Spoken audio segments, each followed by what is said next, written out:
बिस्मिल्लाहिर्रहमानिर्रहीम। Dear student, आज जो हम लेक्चर डिस्कस करने जा रहे हैं उसका टाइटल है electric flux through a surface enclosing a charge. यानी हमारे पास एक क्लोज सरफेस है और उसके अंदर जो है एक चार्ज पड़ा हुआ है। हमें मालूम ये करना है कि उस सरफेस में से गुजरने वाला इलेक्ट्रिक फ्लक्स क्या होगा। हमें ये गिवन नहीं है कि उस सरफेस आपने स्फीयर ही लेनी है। हमने खुद से वो जो सरफेस ली है वो स्फीयर की फॉर्म में है। ये सर्कल नहीं बल्कि क्या है, स्फीयर है। आप यूँ अज्यूम कर लें कि आपके पास एक स्फीयर है और उसके सेंटर पे जो है एक चार्ज है और चार्ज यहाँ पे पॉजिटिव है। आप लोगों ने पढ़ा हुआ है कि पॉजिटिव चार्ज की वजह से इलेक्ट्रिक फील्ड लाइन जो है वो रेडियली आउटवर्ड होती हैं। तो डेफिनेटली इस चार्ज की वजह से इलेक्ट्रिक फील्ड लाइन सरफेस में से गुजर के बाहर आएंगी।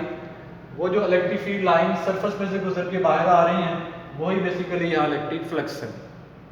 तो हमें कैलकुलेट करना है उसका फार्मूला ड्राइव करने का इलेक्ट्रिक फ्लक्स का यहाँ रिलेशन क्या है। तो उसके लिए सबसे पहली बात यह है कि जो फार्मूला इलेक्ट्रिक फ्लक्स का हमने लास्ट टाइम यूज़ किया था, आपको याद होगा, वो फार्मूला था फाई ई इक्वल है ई डॉट ए। ई यहाँ इलेक्ट्रिक फील्ड इंटेंसिटी है, ए यहाँ वेक्टर एरिया है। ओपन करेंगे तो बनेगा ई ए कॉस थीटा। ये फार्मूला जो है ये फ्लैट सरफेस के लिए था और यहाँ पे जो सरफेस है वो फ्लैट नहीं है, यहाँ तो कर्व सरफेस है। तो इस फार्मूले को डायरेक्ट हम यहाँ अप्लाई नहीं कर सकते। सारे स्फीयर के ऊपर जो है ए की फार्मूला ये अप्लाई नहीं कर सकते। इस डिफ़िकल्टी को ओवरकम करने के लिए हम जो है इस स्फीयर की सारी सरफेस को छोटे छोटे पार्ट्स में डिवाइड करेंगे। बिल्कुल ऐसे ही जैसे एक फुटबॉल जो है वो स्फीयर की फॉर्म में होता है और अगर आप उसके पार्ट्स देखें, उसके पार्ट बने होते हैं, तो एक पार्ट जो है ऑलमोस्ट आपको फ्लैट नज़र आता है। तो इसी तरह हम सपोज कर लें इस सारे स्फीयर के हमने n छोटे छोटे पार्ट्स कर लिए हैं और एक पार्ट जो ऑलमोस्ट फ्लैट है।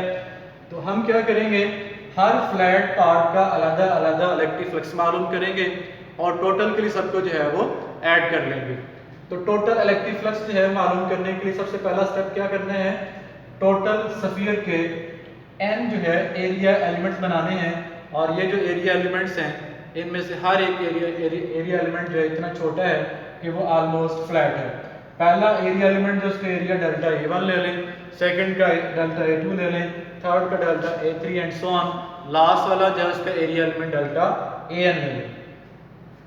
अब इन एरिया एलिमेंट में से पास करने वाली इलेक्ट्रिक फील्ड इंटेंसिटी जो है फर्स्ट के लिए एक्सपोज कर लें वो E1 है, डेल्टा ए1 के लिए जो है E1 है, डेल्टा ए2 के लिए E2 है, डेल्टा ए3 के लिए डेल्टा E3 होगी एंड सो ऑन। लास्ट वाले के लिए En है। ये वेक्टर फॉर्म में है, एरिया एलिमेंट भी वेक्टर फॉर्म में है, इलेक्ट्रिक फील्ड इंटेंसिटीज भी क्या है, वेक्टर फॉर्म में है। अब हमारे पास क्योंकि एरिया एलिमेंट भी है, इलेक्ट्रिक फील्ड इंटेंसिटी भी है हर एरिया एलिमेंट के लिए, तो अब हम अलग-अलग जो है हर एरिया एलिमेंट का इलेक्ट्रिक फ्लक्स मालूम करेंगे। तो flux through first area element जो है उसे आप φ1 कह लें और फार्मूले के मुताबिक जो है वो बनेगा E1 डॉट डेल्टा A1। और अगर आप इसको ओपन करेंगे तो डेफिनेटली क्या आ जाएगा, E1 delta A1 cos theta आएगा। और आप यहाँ आसानी से बात समझ सकते हैं कि थीटा यहाँ पे 0 डिग्री होगा क्योंकि इलेक्ट्रिक फील्ड लाइन तो यहाँ से रेडियली आउटवर्ड होंगी। साथ ही साथ जो आप एरिया एलिमेंट ले रहे हैं, एक यहाँ शो किया हुआ है, तो हर एरिया एलिमेंट के लिए वेक्टर एरिया की डायरेक्शन उसकी सरफेस के परपेंडिकुलर होगी। चाहे आप यहाँ पे लें चाहे इधर लें, जहाँ भी लेंगे एरिया एलिमेंट जो है उसके परपेंडिकुलर वेक्टर एरिया होगा। तो अगर इसकी सरफेस के परपेंडिकुलर है तो आप देख सकते हैं कि इलेक्ट्रिक फील्ड इंटेंसिटी और वेक्टर एरिया दोनों पैरेलल है, लिहाजा दोनों के दरमियान जो एंगल 0 डिग्री है। यही केस जो है सबके साथ होगा। अगर पहले के साथ ऐसा है तो बाकी तमाम के साथ भी ऐसे ही होगा। सेकंड एरिया एलिमेंट की बात करें तो φ2 इक्वल होगा E2 dot delta A2। Open करेंगे तो आपके पास आ जाएगा E2 delta A2 cos 0 degree and so on. Last वाला जो है nth एरिया एलिमेंट उसके लिए आ जाएगा φn इक्वल है E N dot delta A N, open करेंगे तो आपके पास आ जाएगा E N delta A N cos 0 degree. अब इन तमाम को अब आप जमा कर लेते हैं तो टोटल इलेक्ट्रिक फ्लक्स आ जाएगा। सो टोटल इलेक्ट्रिक फ्लक्स के लिए क्या करेंगे, तमाम एरिया एलिमेंट का जो फ्लक्स है उसे आप ऐड कर लेंगे। ऐड करेंगे तरतीब से जो है पहली टर्म आ जाएगी, प्लस सेकंड टर्म आ जाएगी, प्लस थर्ड आएगी, प्लस वन, लास्ट में nth टर्म आ जाएगी। अब यहाँ पे मैंने cos 0 सबके साथ लिख दिया है, ऐड भी कर दिया है, तो आप समझते हैं cos 0 की जो वैल्यू है वो 1 होती है। और साथ ही साथ जो है ये भी आपको पता है कि इलेक्ट्रिक फील्ड इंटेंसिटी का जो फार्मूला है, इलेक्ट्रिक फील्ड इंटेंसिटी का फार्मूला जो है, इलेक्ट्रिक फील्ड इंटेंसिटी का जो फार्मूला है वो k के ओवर आर स्क्वायर है। तो k इक्वल होता है 1/4 पाई एप्सिलॉन नॉट। k की वैल्यू आपको पहले से याद है। तो यहाँ जो नोट करने वाली बात है वो ये है कि क्यों सारे एरिया एलिमेंट के लिए सेम है। चार्ज सेंटर में एक ही था, तो क्यों अगर सेम है तो सेंटर से सरफेस तक तमाम एरिया एलिमेंट का जो डिस्टेंस है वो भी सेम होगा। इसका मतलब ये हुआ कि जितने भी एरिया एलिमेंट हैं सबके लिए इलेक्ट्रिक फील्ड इंटेंसिटी का जो मैग्नीट्यूड है वो सेम है। वेक्टर फॉर्म में डिफरेंट था क्योंकि वेक्टर फॉर्म में डायरेक्शन भी कंसीडर होती है, मैग्नीट्यूड फॉर्म में सबके लिए क्या होगा, सेम होगा। लिहाजा E1 is equal to E2 is equal to E3 and so on last is equal to En आप यूज कर सकते हैं। आप सबको E ही लिख लें, तो जहां E1 आया था वहां पे ये आ गया, जहां पे E2 था वहां पे भी ये आ गया एंड सो ऑन।